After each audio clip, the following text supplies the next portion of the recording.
Johnny here with Simpson Math, and this video we're going to be integrating using some trig identities that we learned back in a pre-calculus setting. So for sure we're going to need today the Pythagorean identities listed here, and we're going to play with the cosine double angle. So everyone should be familiar with cosine's double angle identity that says it's equivalent to cosine squared minus sine squared. And I'm going to play around with this 2 times. First, I'm going to rewrite this cosine double angle in terms of cosine. So that means wherever I see cosine squared x, I'd like to use the Pythagorean identity to rewrite it in terms of sine. So cosine squared x is the same thing as 1 minus sine squared x.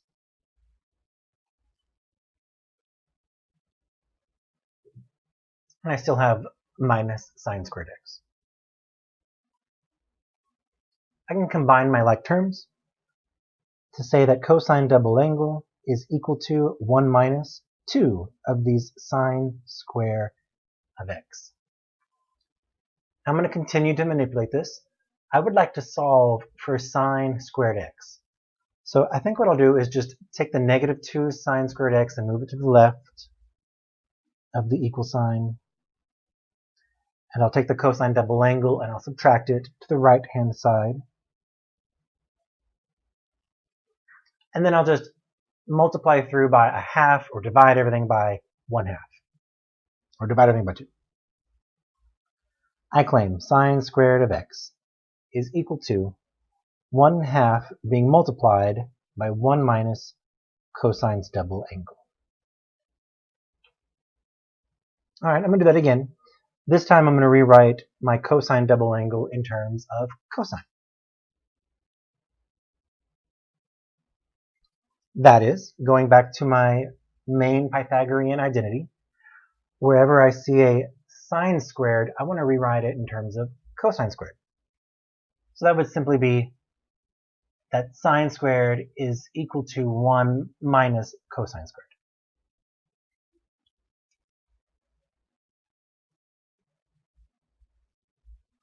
I will need to use some parentheses here. I'm subtracting sine squared of x, and I'm calling sine squared of x 1 minus cosine squared of x. Doing some distribution here and adding like terms.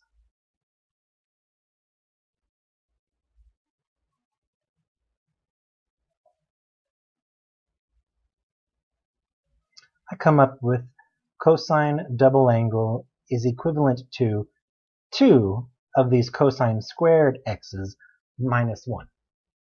Similarly, I would like to solve for the cosine squared.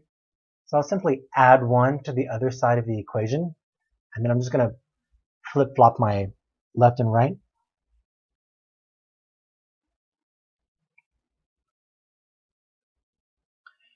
And I'll just go through and divide every term by 2, or go through and multiply by 1/2 to get rid of its coefficient.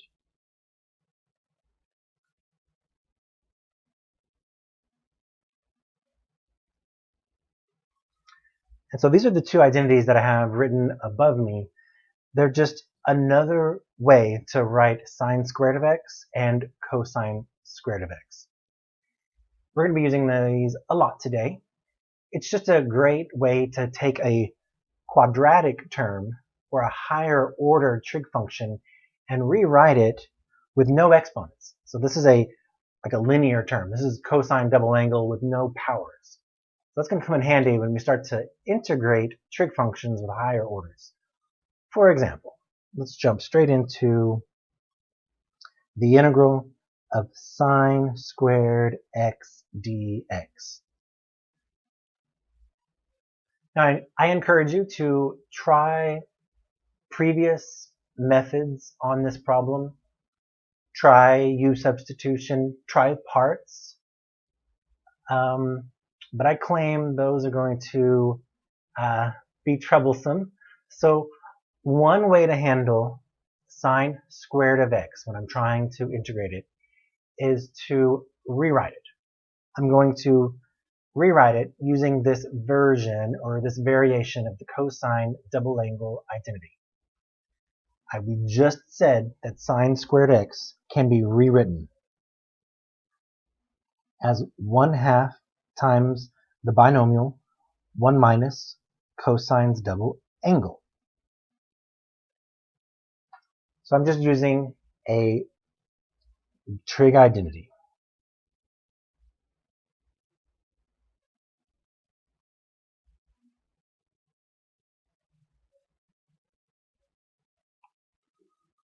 Off to the side, I'm just saying I'm rewriting this using a cosine double angle ID, maybe like a variation of it. Now I can start to manipulate this integral. The 1/2 is a constant, I can pull it out, and the integral of a difference can be rewritten as the integral of two separate terms. So I'm pulling the 1/2 way out, and then I'm integrating the first term with respect to x, minus, then integrating the second term with respect to x. And these I can integrate. I don't think substitution or parts or any of my other previously mentioned strategies would work for sine squared x, but I can integrate these two. This is just a power rule.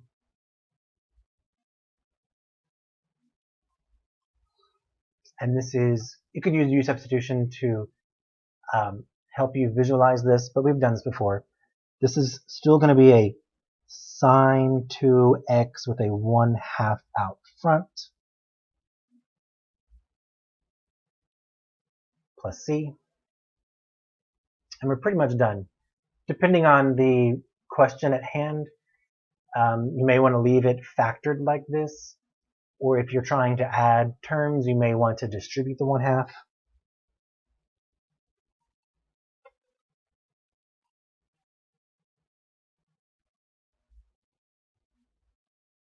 Either or, these are both good final answers.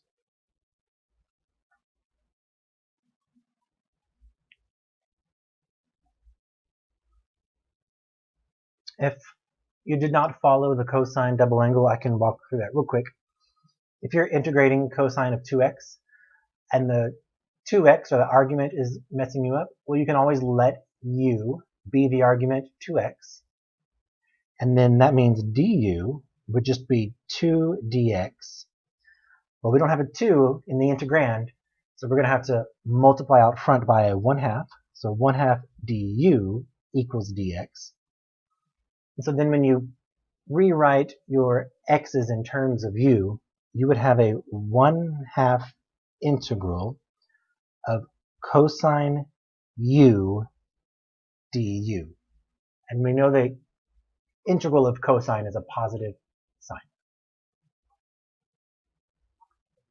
All right, so that's the main idea for today, dealing with these higher order trig functions. One way to handle it is with these old trig identities from a trigonometry class. Let's try the same thing with cosine squared.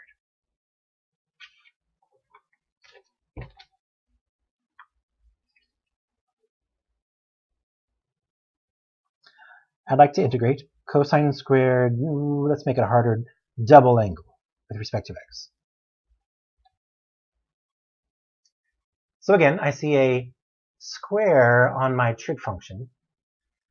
I think what I'd like to do is use the identity right above me that says I can take that quadratic looking term and rewrite it as that product. So I'm going to do just that.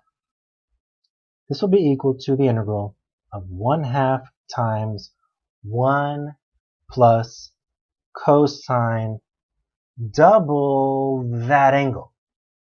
So here my angle is 2x. This identity says I need to double that angle.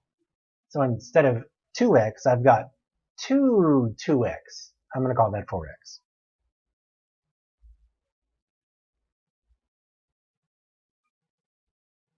cosine double angle. This has the double angle identity. It's just a variation of it. And now it's like the previous one. I'm going to pull out the 1/2 and rewrite this as two separate integrals.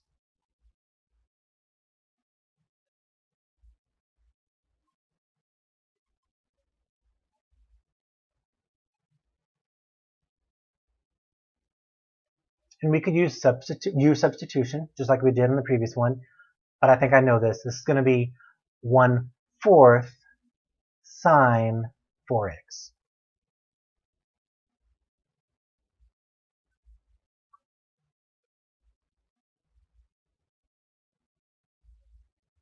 I'm done, or I took the integrals, so I'm going to add a plus c on here. I'm looking at the answer. Again, depending on the situation, maybe you're trying to isolate one of these terms, so you want to distribute that 1/2 out.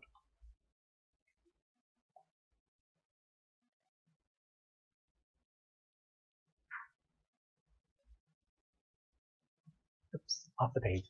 Both of these are good final answers for this problem.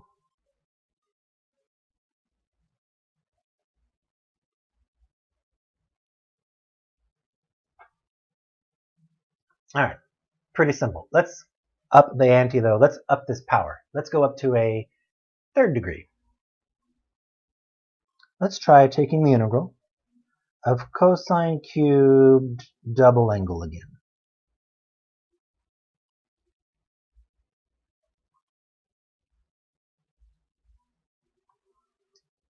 Now the identity that we've been using deals with squares, or power of 2. This is a power of 3. Alright, so slightly different. In fact, I think I will rewrite this cubic as cosine squared double angle times cosine to the 1st double angle, so that I can see that square power.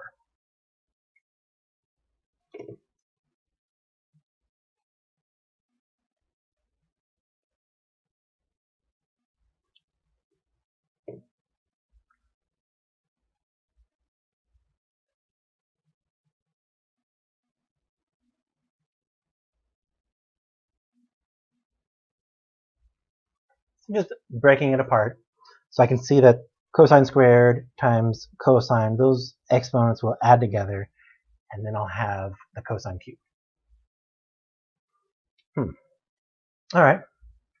I think what I'd like to do is, because I have this one little remaining cosine, this feels sort of like if I had some sines to be u, then the du would be cosine.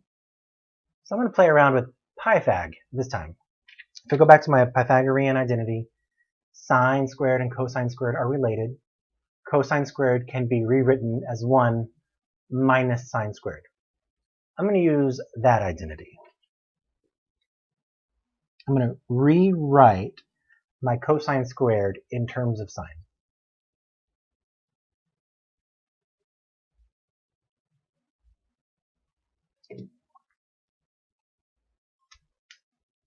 One minus sine squared of this angle, which is double angle, times cosine double angle dx. Now what this does for me is it's going to create two integrals when I distribute my cosine double angle to both of these terms.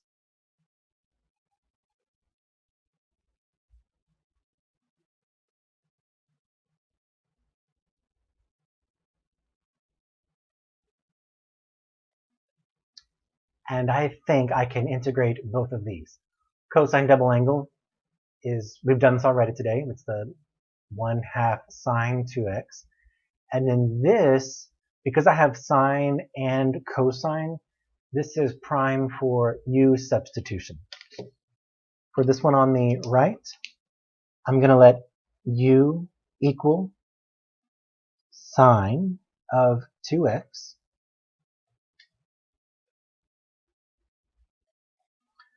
That is the thing or the base that is being raised to the 2nd power.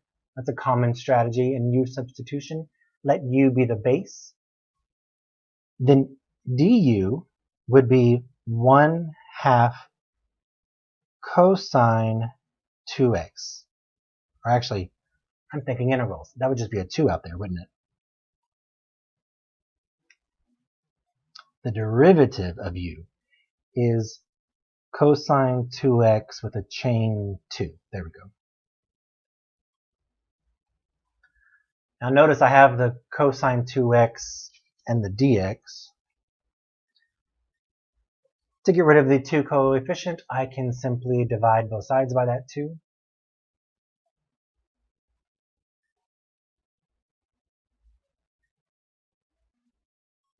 And I'm looking at du right there. All right, I'm going to go ahead and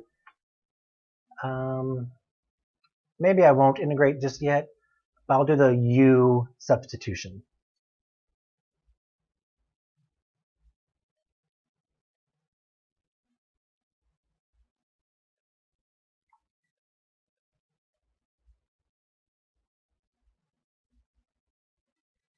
So I just took all my x's and wrote them in terms of u.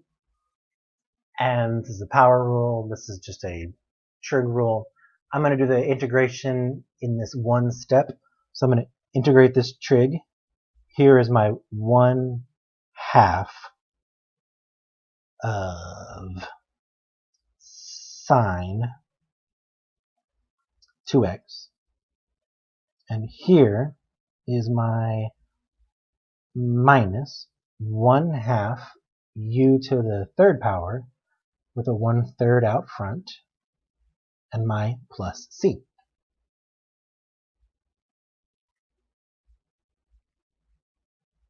Rewrite u's back in terms of sine. Maybe factor out the 1/2. That's debatable.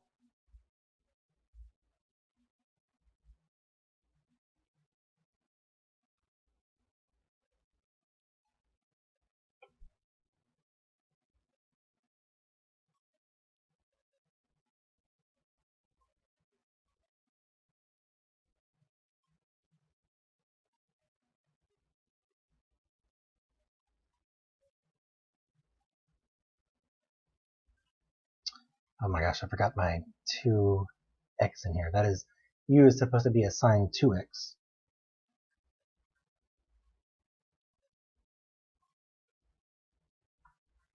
All right. So for the cosine cubed, what we did is we rewrote it as a square and then the linear left over. Took those squares using Pythag, we rewrote them in terms of sine, and that was perfect for u substitution. We let u be sine and du was the cosine. All right, those sines and cosines go very well together. So what I'm going to do is try and come up with a strategy when given any combination of sine and cosine being multiplied together. So if I was given the integral of sine to the nth power times cosine to the nth power, meaning any n and any m, maybe n is 5 and m is 6. So just any combination, how would I handle it? Well, like we just said, if we have just one cosine, sine can be it can be raised to any power, like sine to the 5th, sine to the 7th, sine to the 100th. I'll simply let u be that sine, and then my du is sitting right here. Similarly, if sine is being raised to the 1st power, and I have a whole bunch of cosines, like let's say ilm is 17, I could let u be cosine, u would be raised to the 17th power, and du is a lovely little sine. So I feel like if one of the powers is 1, then it's a trivial situation. But let's walk through that real quick.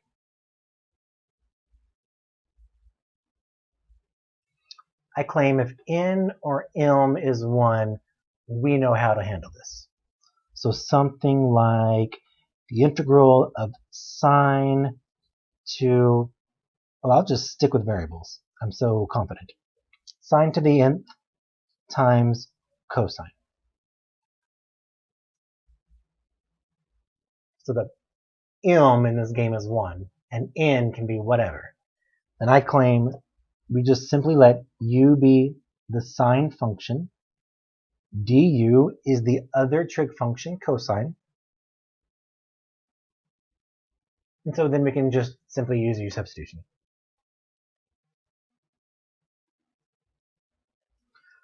We'll have u to the nth power du. So if I wanted to come up with maybe a formula, or in general, this would be u to the n plus 1. We would multiply out front by 1 over n plus 1. I've taken care of the integration, so there's a plus c.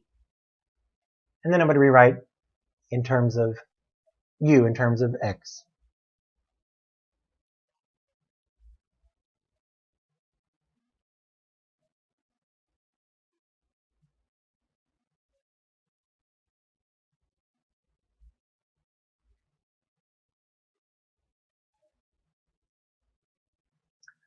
So if I'm given the situation sine to the n power, lowercase n, times cosine to the nth power, and one of those powers is 1, I think we just used u substitution and we're done. Let's try where it's not so trivial. Let's stick with it being odd, though.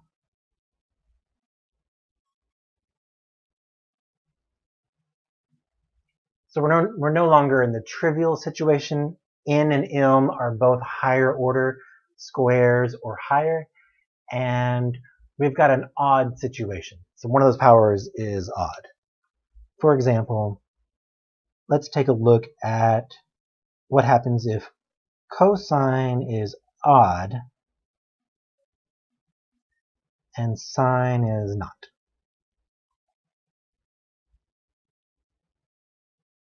Well, we really would like to go back into this situation. So I'm thinking off to the side, like, what would be a good u? What would be a good du? And we really want it to be linear like this cosine is. We want a power of 1.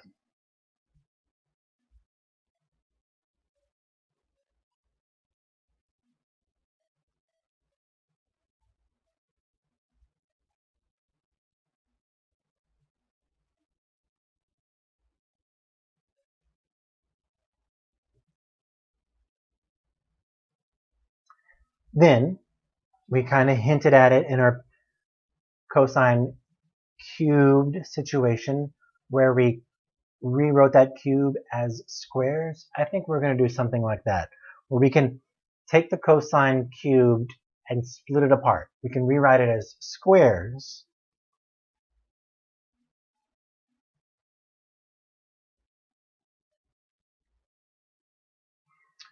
But we want to leave one of them behind. So this is pretty simple. I would just do it once. But if I had cosine to the 5th power, then I would use Pythagorean to take 2 of those and rewrite as sine. Another Pythagorean to take 2 more, rewrite it as sine. So I'm left with 1 remaining cosine.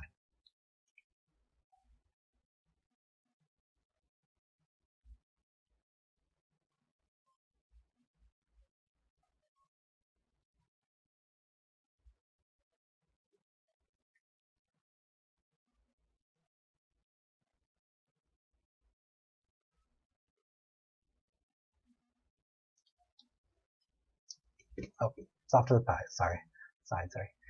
So I say, strat, we want a linear term. So what we can do is rewrite a trig function as squares. Once we have them visualized as squares, we can start to use Pythag to rewrite them in terms of the other trig function. So let's do that. I'm going to take this cosine cubed and rewrite it as cosine squared times cosine.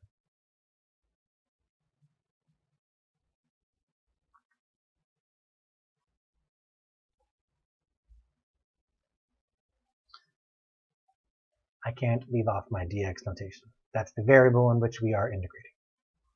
Okay, now I love this singular little cosine.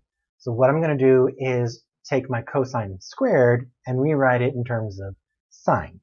Using Pythag, that's going to be 1 minus sine squared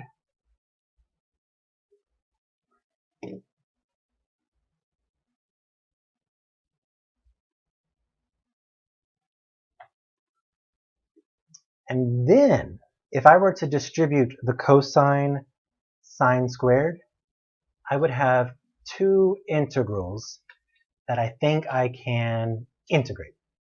Let's distribute.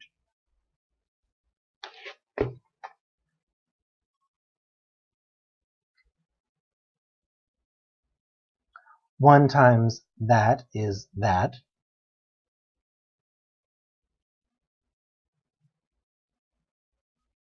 Minus the integral of sine squared times cosine sine squared is cosine sine to the fourth.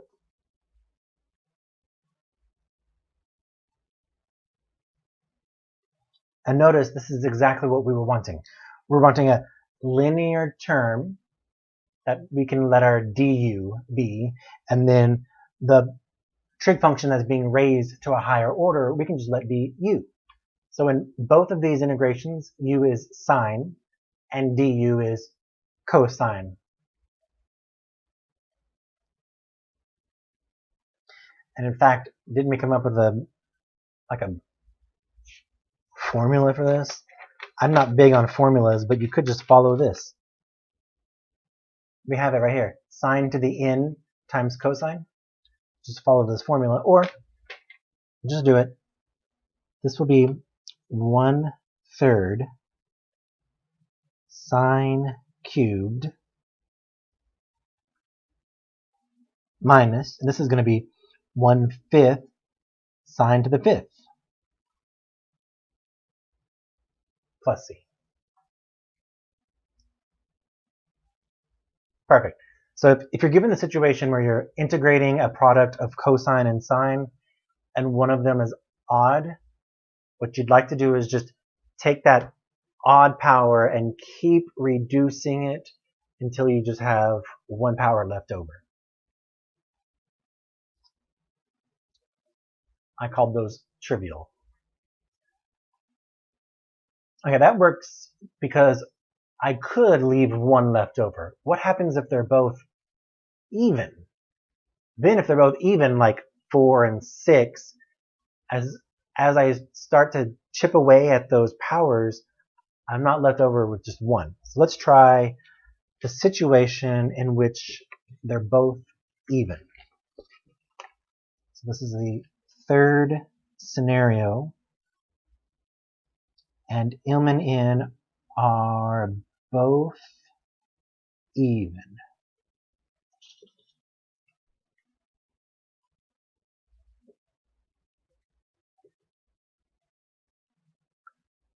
Well, it sounds like the Pythag trick will not work, because I can only reduce it by powers of 2. But what we can do is, going back to our first example, we had a sine squared.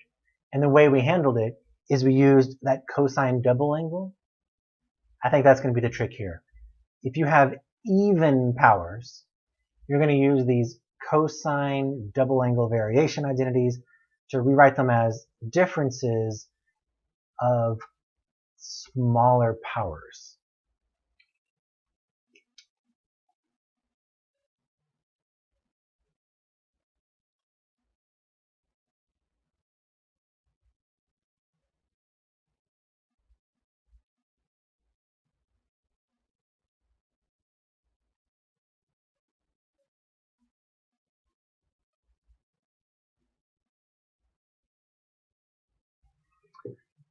And what these double angle identities do for us is it takes squares and it rewrites them as these sums and differences. All right. Well, let's see. How would you handle then not something just squared? Let's do cosine to the 4th power times sine squared. So this is not the trivial case. I don't see a 1. This is not the odd situation. These are both even. So my 2 previous strategies are not going to work for me. And I see a square, so I think I can handle the sine squared. I simply use my first identity over here, where I rewrite it as 1/2 times 1 minus cosine double angle. But the cosine to the 4th is starting to scare me, because I don't have an identity for that. There's 2 ways around that. You could take the 4th power and rewrite it as cosine squared, apply the property twice, but I think you would have a lot of distribution to do. So I think what I would like to do is just acknowledge that the 4th power is a square power. I'm going to rewrite this, and you tell me if you agree.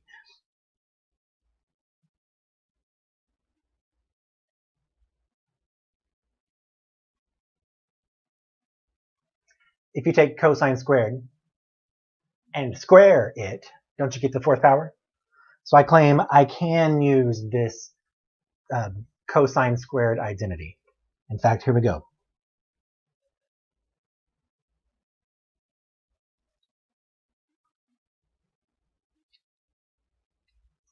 This is simply going to become 1/2 times 1 plus cosine double angle being squared. The sine squared is going to become 1/2 times, this time the difference of 1 and cosine double angle.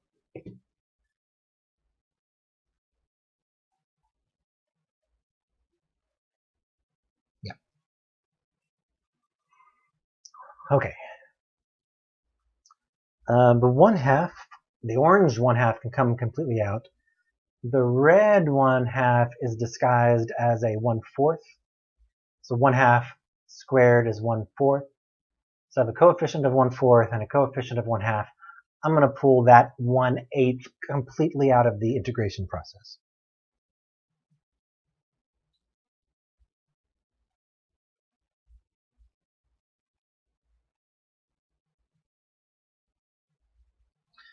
That's all just being, these are all factors. They're all just being multiplied together.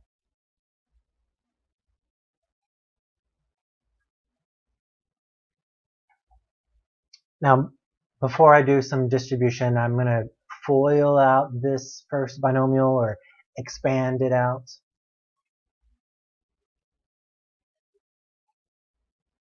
I know there should be 4 terms, but this is going to be perfect square trinomial, so it's the 2, like the outer and the inner, will add together as like terms.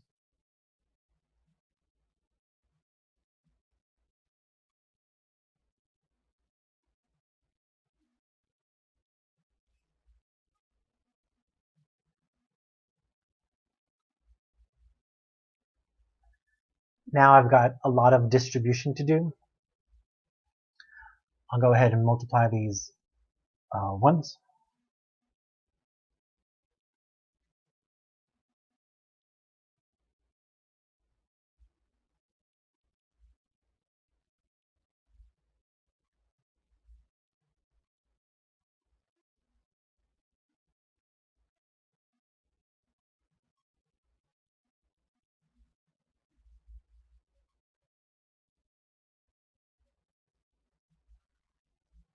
Barely fit on my page. So there was a trinomial being multiplied by a binomial, so there should be 6 terms when I'm done. 1, 2, 3, 4, 5, 6. And hopefully something that can combine. Oh, that's really nice. No, never mind. But These double angles can be added together. These square double angles can be added together.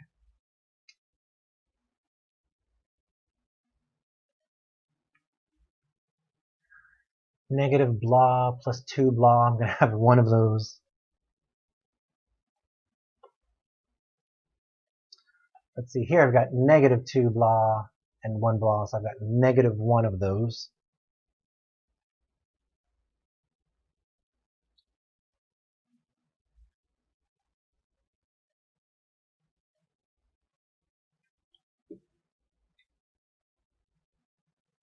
So notice by applying these double angle identities, I've taken care of those signs completely. There's not even sign mentioned anymore. And all of these integrals look like something I've just done or something that I can do. I'm going to go ahead and distribute my dx and write 4 separate integrals that I need to take care of.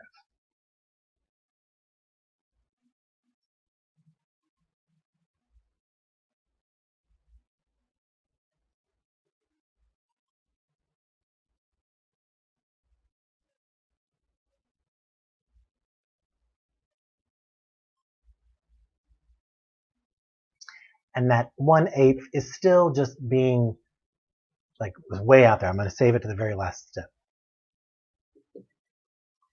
Okay, I feel like I've done this. Didn't we do cosine? I think on the first page. When we were taking care of sine squared, we had a cosine double angle, and we said it was 1/2 sine 2x. So I can take care of that. Cosine squared 2x. I think we did that one. Cosine squared 2x. Bam. We applied that double angle. It turned the 2x into a 4x. We can handle that. We did this as well. Cosine cubed of 2x. That was the very next one we did. The way we handled it is we rewrote it as squares and we applied a Pythagorean, and in the end we got this. So I claim we have 3 problems to work, but I just did them, so I'm going to just copy over their answers. But typically on a problem like this, you may need to go off and find this. Go off and find this integral. Go off and find this integral.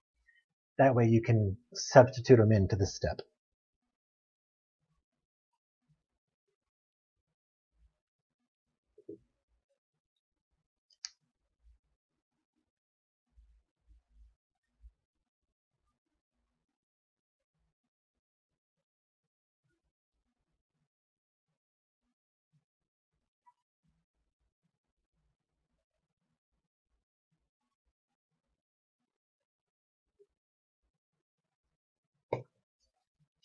All right. Everything else was on page 2.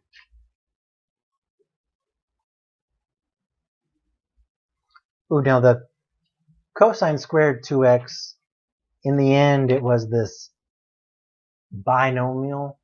So I've just got to be very careful with that minus sign. I'm subtracting this integral, and this integral is 2 things. So I'm just going to write this in brackets or, big parentheses.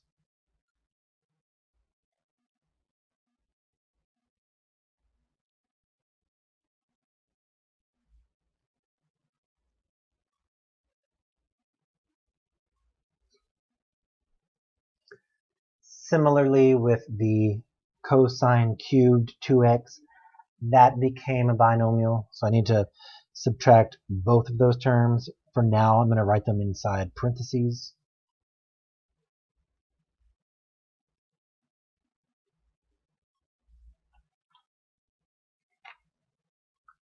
I think I'll use the non-factored form. So this 1/2 sine 2x minus 1/6 sine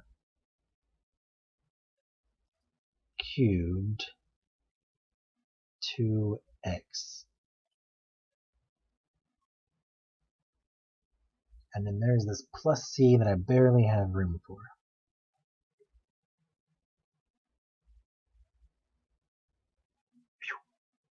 Okay. I'm going to distribute these minus signs I'm kind of hoping there's some like terms in here. I left off the argument here. What is that? 2x.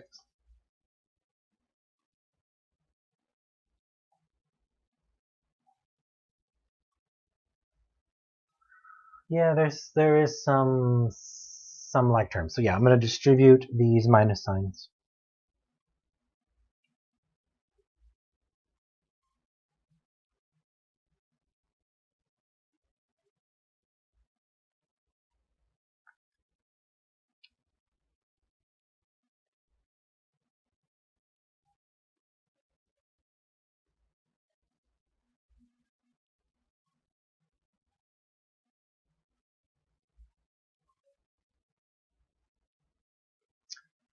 Then I see like terms. The x and the negative half x can combine to a positive 1/2 x.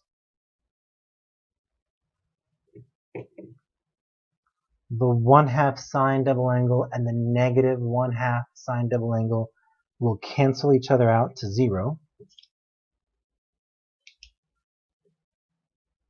And I don't see any more like terms.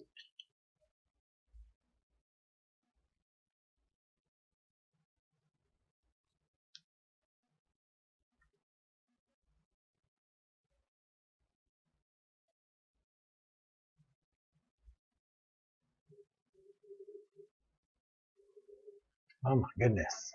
All right. So integrating the product of sine and cosine, you're kind of looking for a power of 1. It becomes really trivial with U substitution. If not 1, then you're looking for an odd power so that you can use pi_fag to rewrite it as a singular trig function, a power of 1.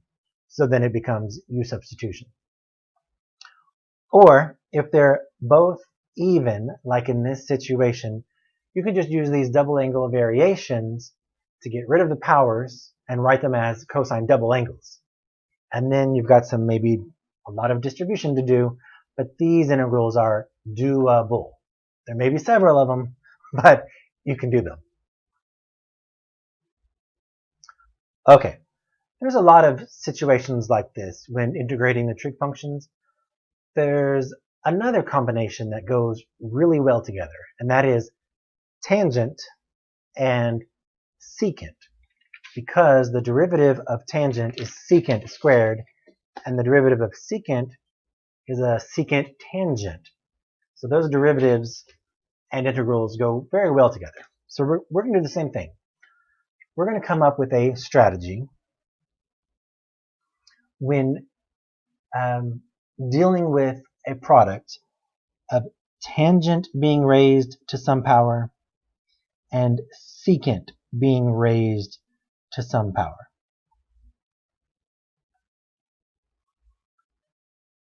Now, this is not quite as simple as sine and cosine. Tangent spits out a secant squared. Let me write that down. If we want a single tangent, if u was a single tangent to the power of 1, then du would spit out a secant squared x. So I'm kind of looking for that secant squared x to be my du, and I'm looking for u, a tangent to any power. So I would really love tangent to the 10th power times secant squared. I would be able to use U substitution and be done with this problem. How about secant though? What if U is secant x? Then the derivative of secant is secant tangent. Okay, that means I would love to have a whole bunch of secants running around, like secant to the 10th power. Oh, but wait a second. I need to save one of those back for the du. So I could let u be secant, raise it to the 9th power with one secant holding back for the du, but I would also need at least one tangent. Okay. It sounds like I'm kind of focusing in on the number of secants. That seems to be more important.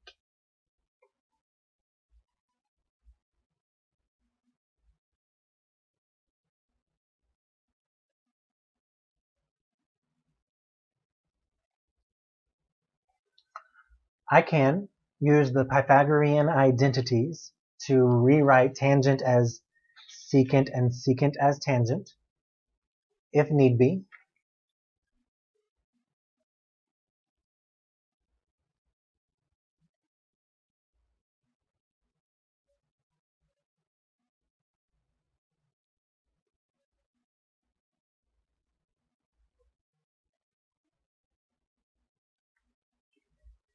But as I do so, I need to leave behind a secant squared or a secant tangent to be my du.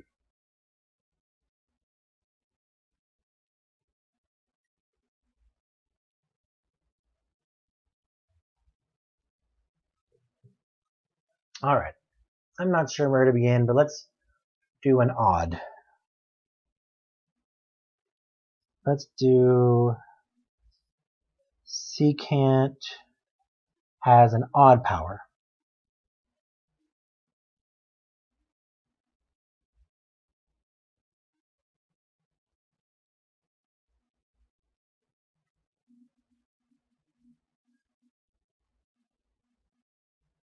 Oops. Let me try 2 or 3.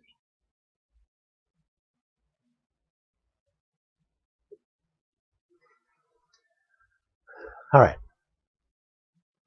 So I'm trying to come up with a strategy for how to handle these products. And let's first look at the situation where secant is odd. When secant is odd, if I try to use Pythag to reduce the secant down, I will be left with one more secant. So maybe I could use the du of secant tangent. But if I reduce it, I'm not going to have a square to play with. Okay, so what I just said was, I think this is the secant tangent situation, which means I want u to be secant, which means I want as many secants as possible. I want as many secants as possible.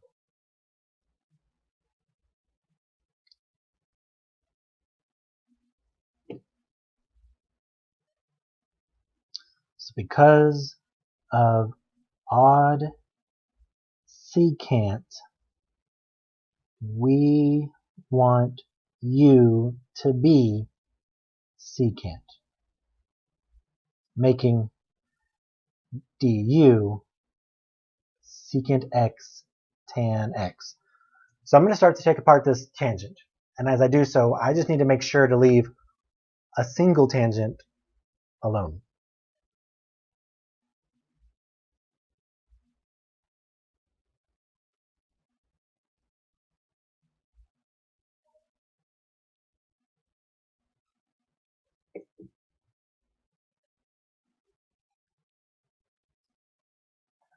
So these two are going to be my du. U is going to be secant, but these tangents, the tangent squared needs to go away. So I'm going to rewrite tangent squared using a Pythagorean identity. Let me take a quick look real quick. Tangent squared can be rewritten as secant squared minus 1.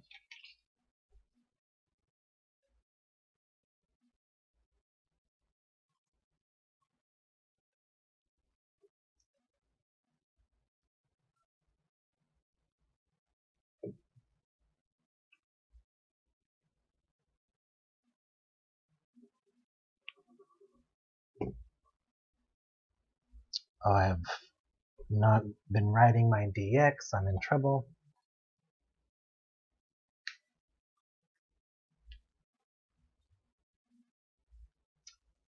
Now what I think I'll do is distribute.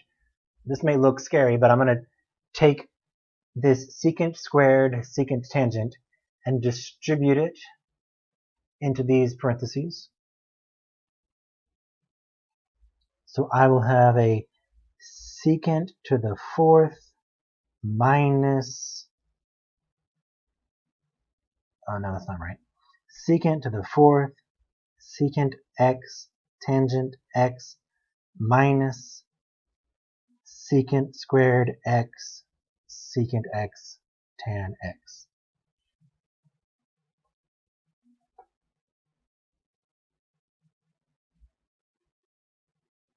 This is looking really good. I'm going to break up this integration into two separate integrals.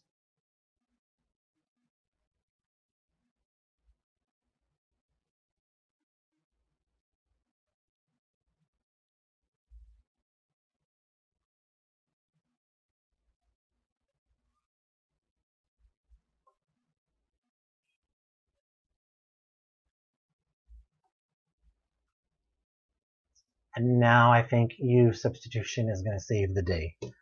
I'm going to let U be secant of x. Du is going to be secant x tan x. I can use that same U for both of these integrals. So I have U to the fourth power with a du and a U to the second power du.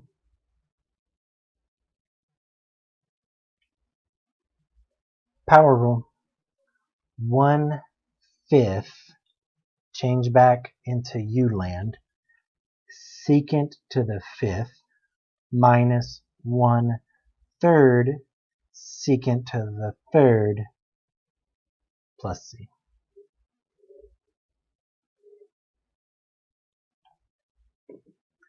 All right, if you did not see it from the start, let's walk through that again.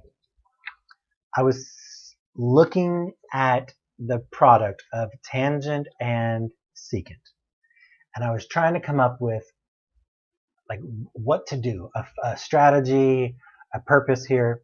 And so I started looking at U's and DU's, and I realized that no matter what U I used, the DU would have a secant. Okay, so then I started to focus on secant, and I had a odd secant. So there's only one real way I know how to handle these secants to the higher power, and that is to rewrite them as squares and maybe turn them into tangents. So if I start to do that, that's by powers of 2 each time. So the secant cubed I could rewrite as a tangent squared and a secant to the first. That means I'm not dealing with the top situation. I'm dealing with a secant to the first. So I'm dealing with this bottom situation where my du is secant tangent. And my u is going to be however many secants I've got. So I just took my tangent and I started to rewrite them in terms of secants. But I did have to have one lovely tangent remaining, like I had one lovely secant kind of off to the side as my du. Then once I had that, it just kind of fell into place. So I think this will work, maybe not all the time, but if I was given the tangent secant situation and the secant were odd, I would try this strategy. Let's see what happens if the secant is not odd but even. Let's see how the strategy changes then. So this is the second strategy when dealing with the tangent secant situation.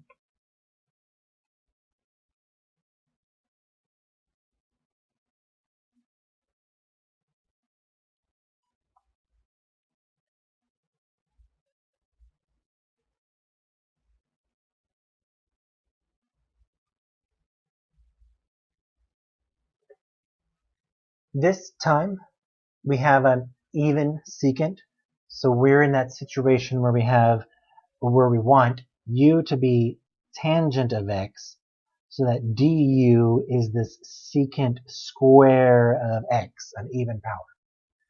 So I'm going to start to rewrite, and this time I'm going to break apart the secant and turn them into tangents.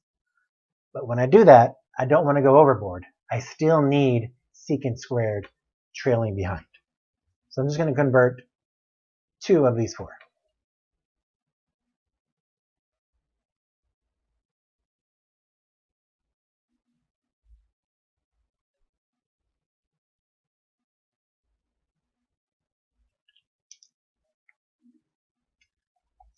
secant squared, I'm going to go back to the Pythagorean theorem. It is exactly equal to 1 plus tangent squared of x. No manipulation.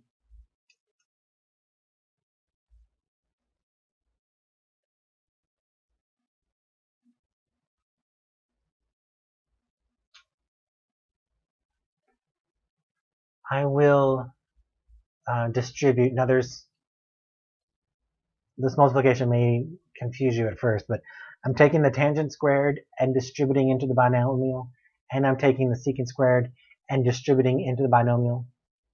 So both of these values times 1 will be both of those values.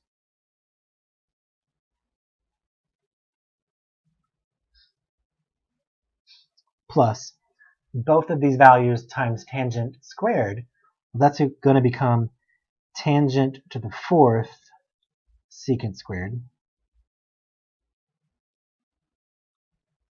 And I went ahead and broke that into 2 separate integrals. And yeah, this is perfect for u substitution. I simply let u be the tangent. Then du is going to be the secant squared x dx. I can use the same u for both of these integrals. U squared du plus the integral of u to the 5th du. I'm kind of bored with this problem, but we can continue. This is 1/3 tan cubed x plus 1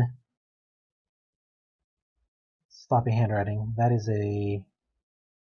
should be a 4.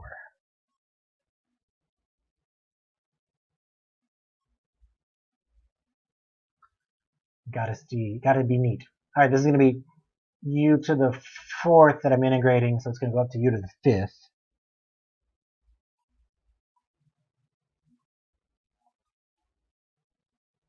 I tried to rush and made a mistake. That's the moral to the story. Take your time. Be neat. All right. So if the secant is even, I claim you break it apart, but you leave over secant squared, turn everything else into tangent, and then it's just kind of real easy. Again, this is not a fail-safe. This is not a formula that will always work. These tangents have been nice for us. So it's not a fail-safe philosophy, but it's a good strategy, at least. So what about, both of these required me to have a secant. What if I don't have a secant at all? Dun dun dun.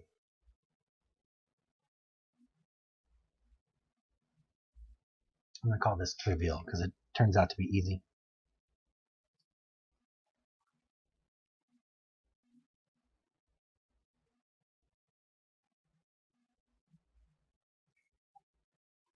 So it's debatable, but I kind of claim this fits in that same situation, this same strategy of I'm trying to integrate tangent times secant.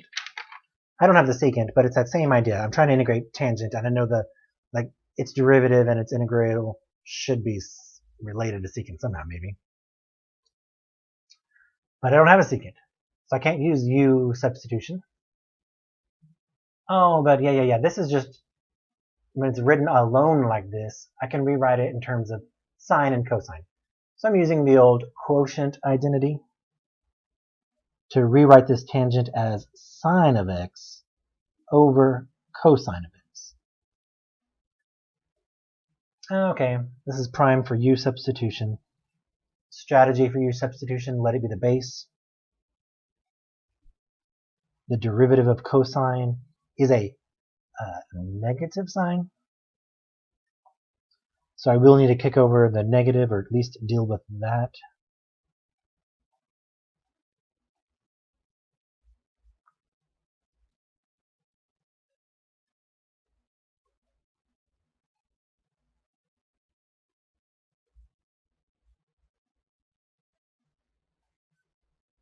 Negative Cosine becomes u, sine dx becomes du. The integral of 1 over u becomes the natural log of u.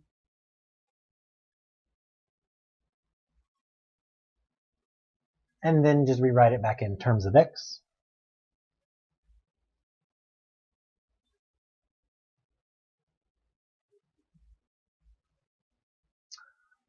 Looking at the answer, now this is an old property of logarithms that says coefficients can be written as exponents. I'll go ahead and manipulate that real quick. I'm showing you this because there is notation that I'd like to comment on.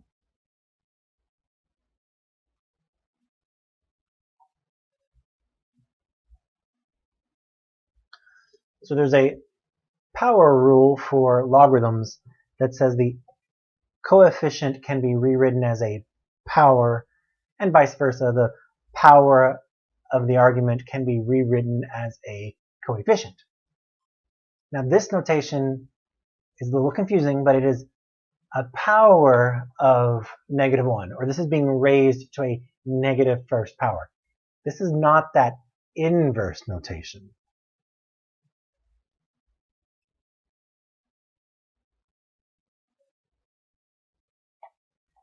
This is not arc cosine. That's a completely different story. Cosine to the -1 of x. That would be arc cosine. This is simply cosine needs to be reciprocated. So another way to write this is the natural log of secant x. Kind of out of room on my paper, but maybe I'll write it here.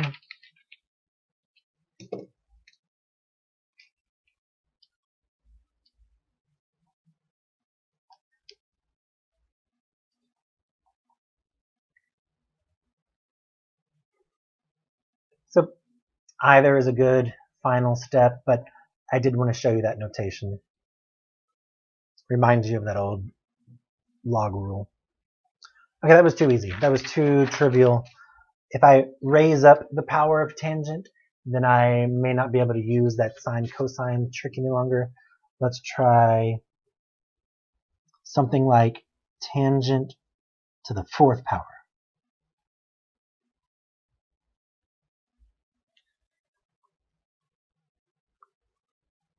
If I tried the sine cosine trick again, I could let u be cosine yet again, but du would kick out. Let's just try it out. Maybe, I don't know.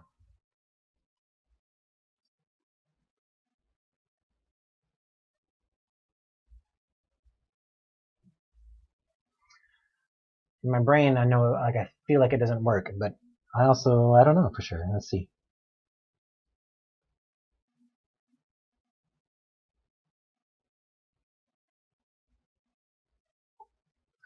Tangent to the 4th can be rewritten as sine to the 4th over cosine to the 4th. If I let u be the denominator, cosine, then du is equal to a negative sine of x with respect to x. Well, yeah. So this is a linear sine, but we've got sine to the 4th power. So this is not going to be nice. Okay. So let's think about another way we can manipulate tangent to the 4th power. Well, pi fact, we've been doing that. I could rewrite this as tangent squared times tangent squared, take one of those tangents and rewrite it in terms of secant, and then all of a sudden I'm back into that tangent secant situation. And in fact, you could look at this and think to yourself, this is just a fancy way of saying we've got 4 secants flying around. Well, when we have 4 secants, we want a secant squared remaining. So I'm going to start manipulating this thing.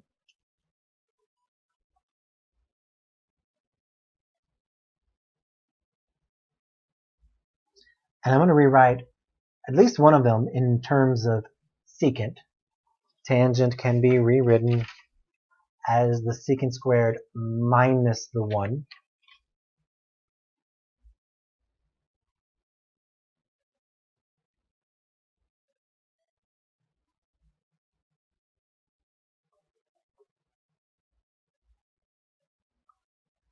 Oh, this is perfect. If I let u be tangent, du is secant squared. Yeah, I'm going to distribute.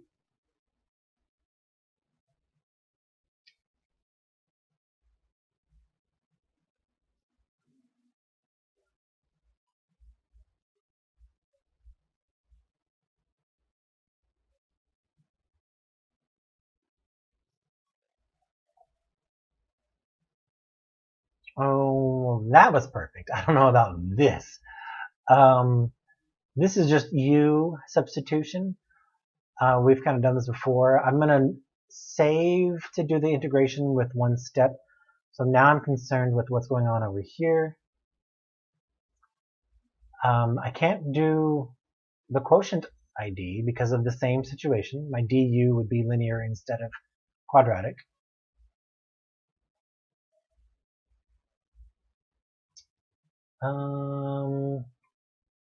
I can't think of any derivative that is tan squared. Oh, but you know what? Tan squared can be rewritten as secant squared minus 1, and I can integrate secant squared. The integral of secant squared is simply a tangent. So I'm going to rewrite tangent squared yet one more time as secant squared minus 1.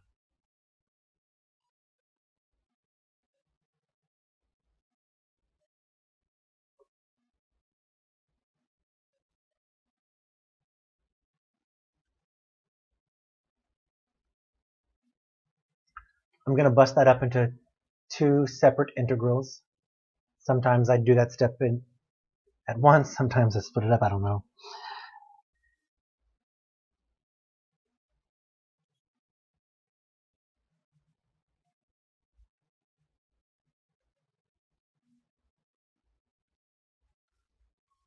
Oh no, this is going to become, I'm subtracting this integral, but I am subtracting this negative integral, so I'll be adding the integral of 1 dx. I can for sure do the outers, and I can do the middle. Okay, I'm now ready to do the integration. I'm going to do the integration in one step, so I don't get confused about, oh, there's a c here, or have I integrated this yet? So I'm just getting them ready to integrate. Now that I feel comfortable integrating all of them, I'm going to do them all at the same time. Oh, but I will need to talk about u sub. U is tan du equals secant squared. So this is u squared du.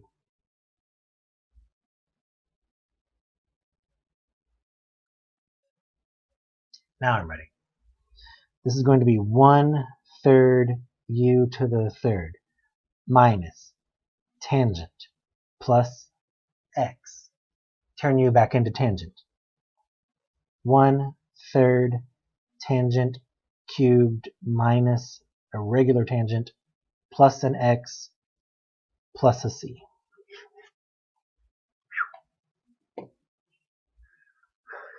All right.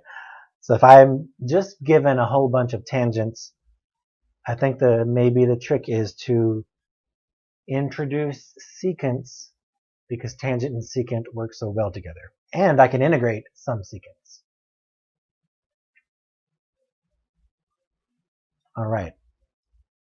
There may be a little strategy for the other combination, cosecant and cotangent, but I'll let you maybe go off and try to discover that on your own. But there's one more problem I want to show you in this video, and that is the integral of a regular secant.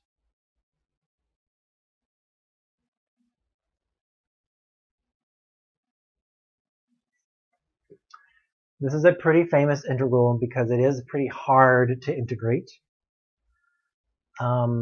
And the first time you see it worked, you think to yourself, oh my god, I could never do this. But you'll hopefully, once you see it a couple times, you're like, oh, okay, I kind of get the idea.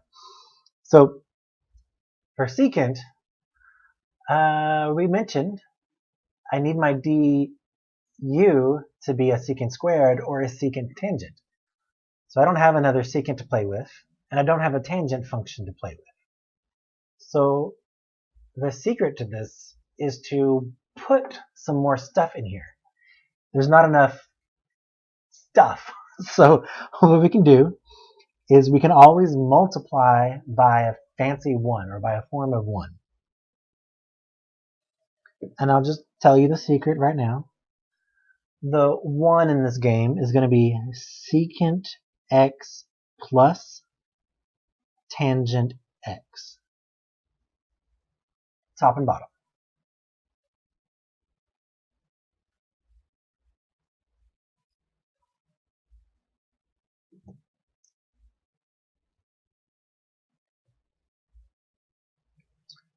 On other Simpson math videos, we call this the banana rule. I don't know why. But if you hear someone refer to this as the banana rule, just know they're not crazy. Okay. Now, you may not understand what's going on or like why we chose this, but let me distribute and then maybe things will start to kind of fall into place. In the numerator, I'll have secant squared x plus secant x tan x. And let me just stop right there. Already my life is 10 times better. We mentioned we needed DUs, special DUs. We needed a DU that was a secant squared, and we needed a DU that was secant tangent.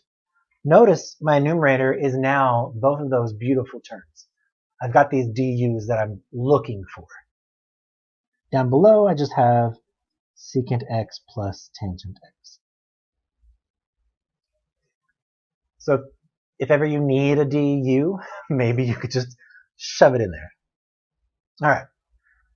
I think now U substitution may actually work. Just flat out. If I let U be the denominator, which is the common strategy, then I can find the integral of that sum. The integral of secant is secant tangent, and the integral of tangent is secant squared. So my numerator is du, and my denominator is u. So all of a sudden this becomes really quite trivial. I can integrate 1 over u. It becomes the natural log plus c. Now, u in this game is sitting right there.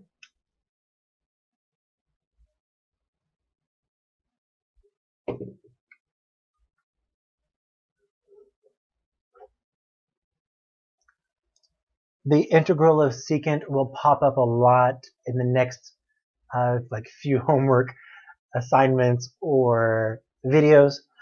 So in the end, you should just maybe memorize it. If you ever need to integrate secant to the first power, it is the natural log of secant plus tangent. But fair warning, there are some harder secants that we will be coming across very soon, and this idea of multiplying by 1 to make the integral so that we can integrate it, that's going to be a common theme. So maybe also learn this banana rule, or maybe learn at least this situation for secant. Learn that this is the very special one that makes this problem so doable. Okay, I'll see you in the next video.